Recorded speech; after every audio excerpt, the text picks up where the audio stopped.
nagpapublicize na paghiwalay nila ng kanyang ex-fiancé na si Bea Alonzo. Sa mga ibinahaging larawan, makikita si Dominic na nakaposing kasama ang ilang mga individual na posibleng kanyang makaibigan at kalaro sa lawn tennis. Sa isa pang larawan, makikitang nag-post kasama ang mas maraming individual sa mismong tennis court. May video din na ibinahagi si Dominic. Makikitang tila nag-i-enjoy at naaliw siya nang makikita si Dominic na nakaupo na may dalawang kasamang lalaki at may ilang inumin sa mesa sa tila isang cafeteria. Samantala, nagbahagi si Congressman Jesus Bong Suntay ng live video nila ni Dominic Roque kung saan ibinahagi ni Dominic kung paano sila nagkakilala ni Bea at ano ang kanyang naging karanasan nung kasama pa niya si Bea Alonzo. Ayun, magandang gabi, Mr. Bong. Bong. Hi, Mr. Dominic. Ito ang aking kaibigan, Mr. Dominic Roque. Good evening sa'yo, Dom. Magandang gabi. Yes. Excited na yung mga kadistrito ko dahil habang nag-house to house ako kanina sa Barangay Cruz Naligas, sabi nila, pinuwi ako, sabi nila sa akin, Bong, mag-vlog ka pa mamayang 8:30 ng gabi kasama si Mr. Dominic Roque. Kailangan umuwi ka na, sabi nila sa akin. Well, kamusta? Thank you very much, Thank you very much. At pinaulakan mo ko. Alam kong meron ka pang dinner meeting ngayon. Alam nyo, sabi ni Dominic sa akin, ako, hindi raw niya alam. Ngayon pala yung aming kamustahan kasama kayo. Kasi sabi niya, meron daw siyang meeting pero andito siya. Dom, magkakita ko na para dito. Ayun, magandang gabi sa mga nanonood sa atin dito sa live sa page ni Kongbong ng Distrito 4. Ayun. So, magandang gabi po sa inyo lahat at maraming salamat at nanonood kayo. Ano ba nagsimula muna sa showbiz? Nagsimula ako ng showbiz. Ano ba nagsimula muna sa showbiz? Nagsimula ako ng showbiz 2012 nung una kong na Ariana na palabas. So, actually nagsimula akong pumasok sa commercial noong 2016. Tapos noon, nagtatry ako sa mga, tawag dito, sa mga, yung mga trial, tawag doon, yung mga pinupuntahan para audition, ayun. Para mga ghosting ba yun? Oo, sige, ayun, yung audition sa ABS, yung mga show doon. Pero hindi ako pinapalad na makasama sa mga shows. So, kaklose ko nun si Tajuday, Julian Santos. Magkasama kami palagi and then sabi niya sa akin, Nak, hindi natin gagamitin ang ating connection para makapasok ka ng showbiz. Kundi, tutulungan kitang mag-workshop para masanay kang umarte. And then, ayun, pinag-enroll niya ako sa mga workshop sa ABS or outside ABS.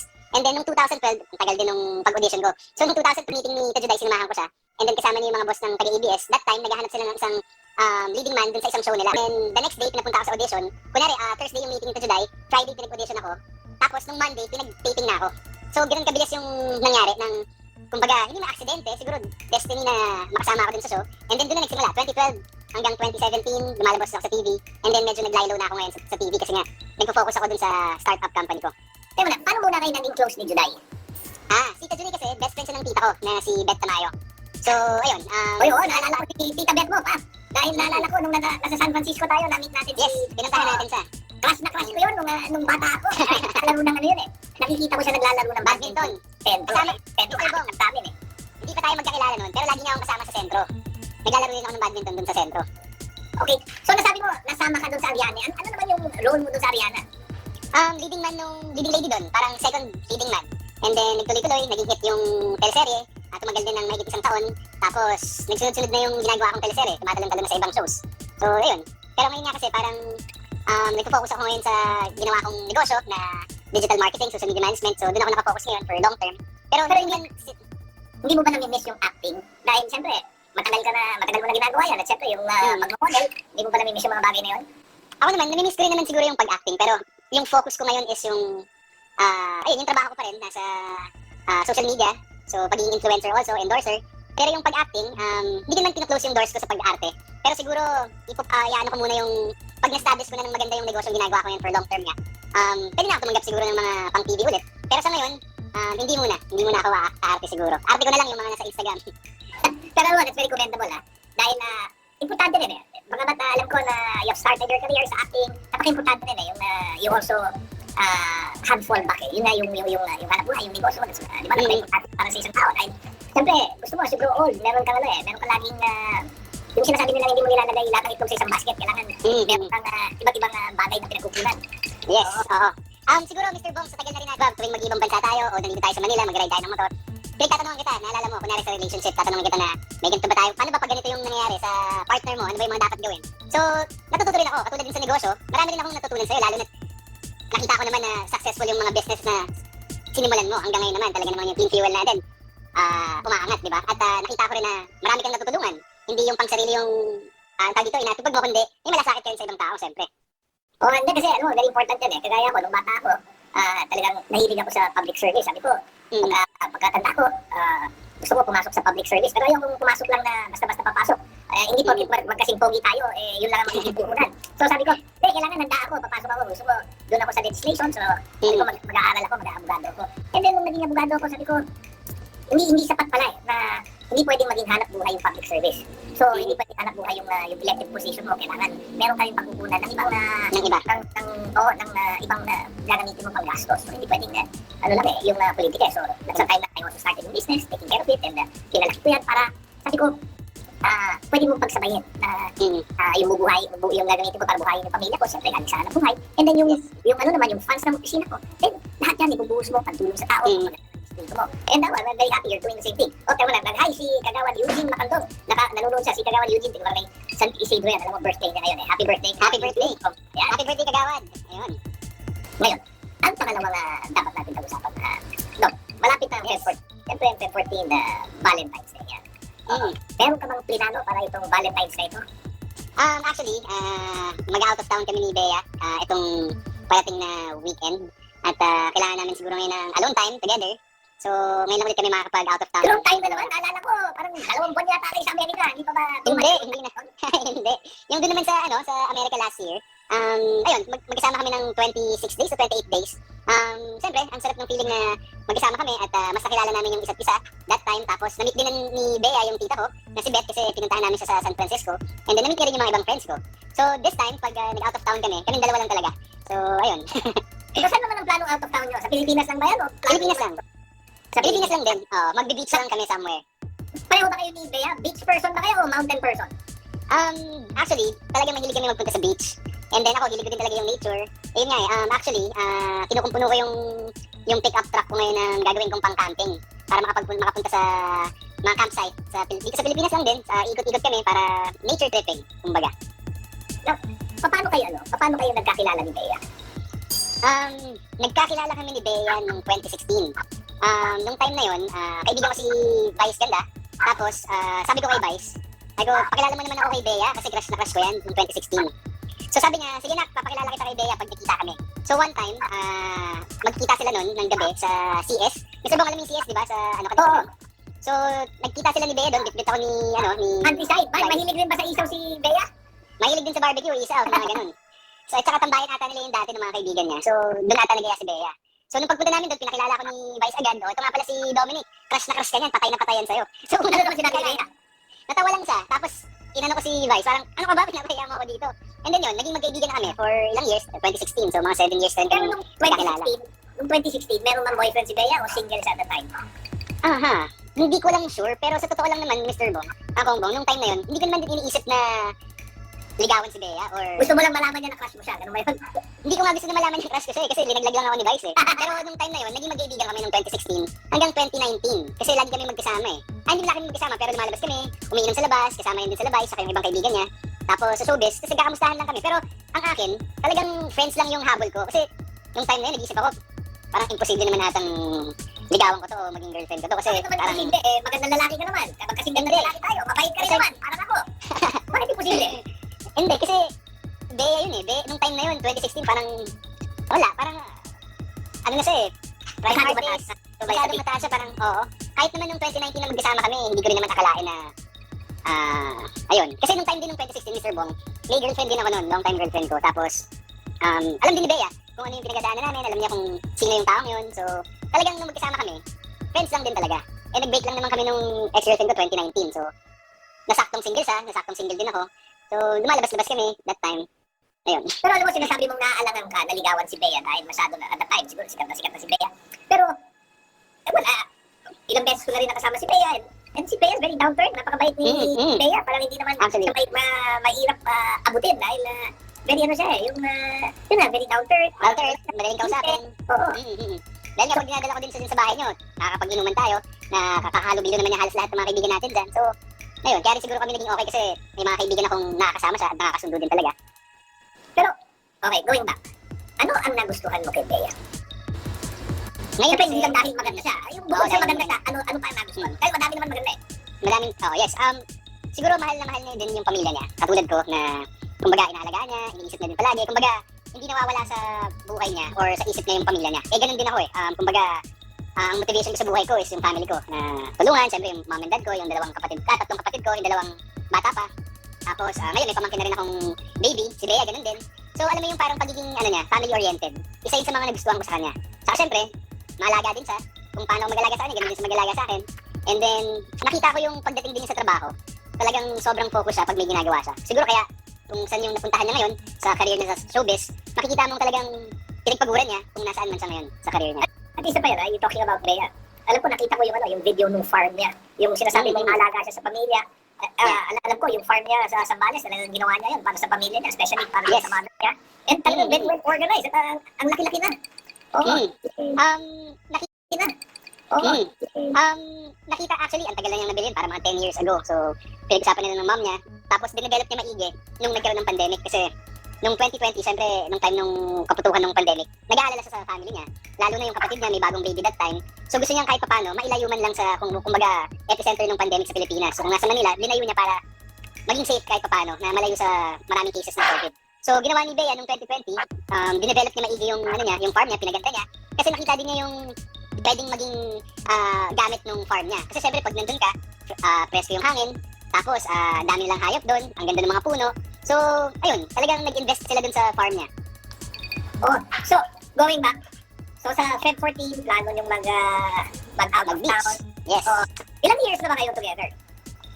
Actually, first year anniversary lang namin ni Bea, officially, nung July 28. Ayun, pero we were dating na for, I think, almost 3 years. I mean, magkasama kami. Pero naging official lang kami nung January 28 last year. January 28. So, masasabi mo ba itong 1 year na ito ang isa sa pinakamasayang 1 year sa buhay mo? Oo naman. Kasi, siguro kami ni Bea, pag nag-uusap kami together, nakikita naman namin yung, kumbaga, nasa edad na rin kami ng buhay namin na, syempre, iniisip na namin yung future together.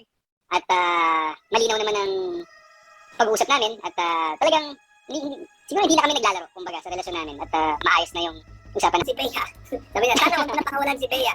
Oo nga, Dom, palagay ko naman wala namang plano si Dom na pakawalan si Bea dahil sabi ko nga, bukod sa maganda, mabait, masipag, at saka siya, may plano for the future. Talaga nga, para sa akin yan yung wife material. Alam ko naman, wife material.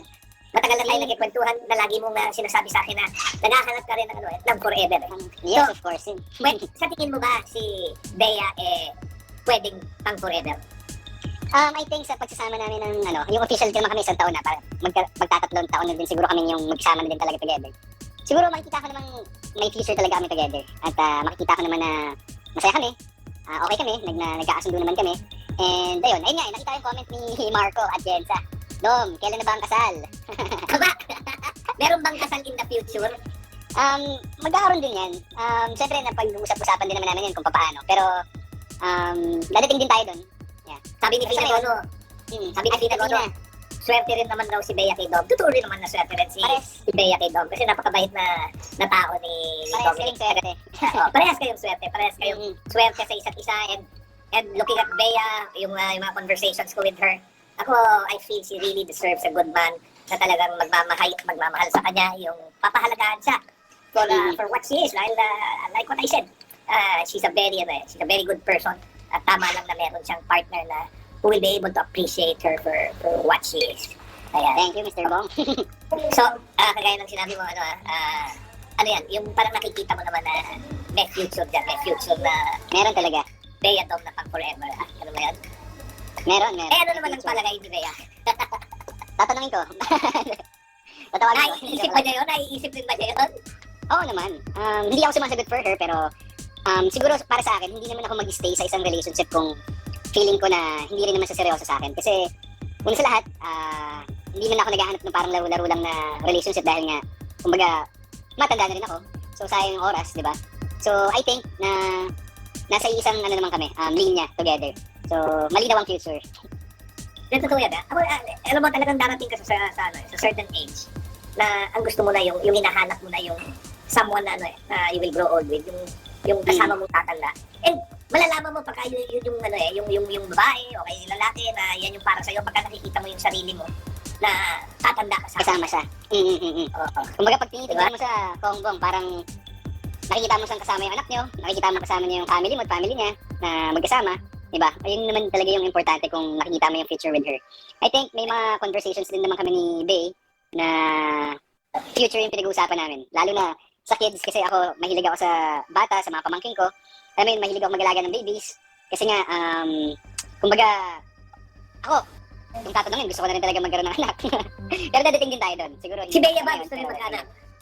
Gusto rin niya mag-anak, yeah. Kasi, lalo si Bea, kung paano ako sa pamangkin ko, ganun din siya kaaliw na aliw sa pamangkin niya. So pareho kayo mahilig sa bata. Mm. Ayos. Oo. Tama na nga. Tama naman yan. Sabi ni Lea Garnodo, yay, road to kasalan na. Sabi niya. Sabi naman ni Abby, ang pogi-pogi ni Mr. Dominic Roque. Oo. Ayun, hi kay J Love, kanina nakita ko. Ayan. Ayun. Tapos si Alice Lolet, hi, Bea Idol, sana forever na kayo ni Dom. Oo, ang dami nagko-comment na sana, na talagang kayong dalawa. Ako naman palagay ko, yung doon na patungo yun. At si Bea rin naman, I believe, naghahanap din siya ng nung kanyang, Seryoso. yung special someone na kung kanino rin siya, tatanda, di ba? We always want someone to go home to. Kaya, Yes, oo. kaya Ayan si Mami Shils, oh. Jelly, si Tin, ang gwapo ni Superman. so, of course. syempre, lahat ng couple, nag-aaway rin yan. Ano ang madalas yung pag-awayan? Siguro, nag-aaway kami pag hindi kami nakikita. Sino ang kunyari, nagagalit pag hindi kayo nakikita? Siya ba o ikaw? parang parehas kami. Kasi minsan, kunyari last year, may mga times na sobrang busy niya. Tapos may times din na magiging busy ako. So may time talaga na hindi nagtatagpo yung schedule namin. Lalo na last year, pokpok siya sa trabaho niya. And then, may mga times na paglibre siya, hindi naman ako libre. So pag hindi kami nagkikita, talagang nagkakainitan kami ng ulo. Pero sa mga ganung bagay lang naman, wala naman yung talagang away na grabe. Tama na. 1 year na kayong together. 2 taon na itong pandemya na tumama sa atin. So, ibig ba sabihin nun, pero magkakilala na kayo even before itong COVID pandemic. Tama, di ba? Yes. So, can you say na mas naging close kayo dahil dito nung nangyari Sa yung pandemic. pandemic? Oo. Naman, kasi marami nung nagkaroon ng Siyempre, nung 2019, yun yung time na magkasama kami sa Japan, nung November. Doon kami nagkaroon ng, sabihin nating spark together. Kasi nung Parang time na... nasa Japan na yata ako nun Nasa Japan Yes, din ba ako? nasa Japan kayo na nila, Oo. nila, ang tawag dito, ni Ralph. Tapos yung iba, sila Jordan, nandun kayo. Hindi ko lang kayo nakita. Di ba? Oo. Magkaka-message tayo. Kasi, So, doon pa ako kasi naalala ko mini-message kita at alam ko at that time ayaw mo makipagkita sa amin dahil busy-busy ka. Hindi. Ngayon, alam ko na kung bakit ka busy. Si Bea Hindi pala naman. nagkakaabala mo ron. gusto ko kayong kitain nung time na yun. Kaso, syempre nahiya ako. Iwan ko agad sila. Dalawa lang silang magkasama doon ni Ate Nina, yung kaibigan namin. Tapos nung nag-message ka, sabi ko, Seth, di ko makapupuntahan sila. Tapos na-message ko rin si Ralph na nandoon. So sabi ko, makikita ko to sa Manila, wag muna. Yun ba yung unang beses yung nagkasama out of the country? Yes, actually, yun din yung first time namin, out of the country, tsaka siyempre, doon mo aalamin kung ano ba tong pagsasama namin dito. Siyempre, 3 kami pumunta ng Japan, pero nung time na yun, doon ko tinitignan na may papupuntahan ba tong pagsasama namin dito. So, yung ibang mga details about this Japan trip, malalaman nila sa weekend kasi gines ako ni Bea sa vlog niya itong weekend. So, yung ibang Japan details ng pagsasama namin, nandun sa vlog niya. So, masarap ba siyang kasama out of the country? O mahirap? Ano ba siya? Picky ba siya kung saan kakain? Kailangan ba magandang restaurant mo siya dadalhin? O pwede bang sa turo-turo siya dadalhin? Tapos, paano pa ka sa hotel? Ano ba? Kailangan ba 5-star na hotel? O okay siya kahit na yung kung ano lang, yung ordinaryo, yung ang- to the fort. Si Bea naman, flexible naman siya kung saan kakain eh. So, pero, ang akin, kunyari, nung nagpunta kami ng US, pag siya na yung pinapipili ko kung saan niya gusto kumain. Tapos, pag nasa restaurant na kami, hindi na rin ako pumipili ng pagkain sa menu. Kundi, sinasabi ko na lang sa kanya, kung ano yung gusto mong kainin, orderin mo.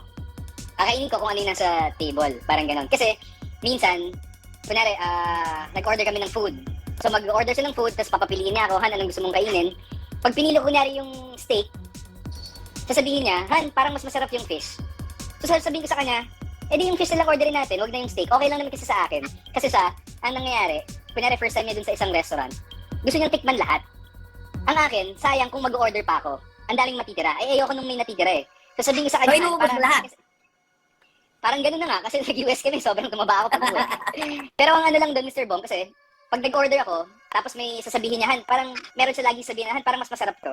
So sasabihin ko sa kanya palagi, Han, piliin mo na lang kung ano yung gusto mong orderin. Kakainin na lang natin, hindi na ako mag-order. Para hindi sayang yung food, kako. Ano ba ang favorite food ni Bea? Natanong Eh, ko din ikaw kanina, naman. Mr. Bong. Ako Anong din, Japanese favorite food food yung mo? hilig ko.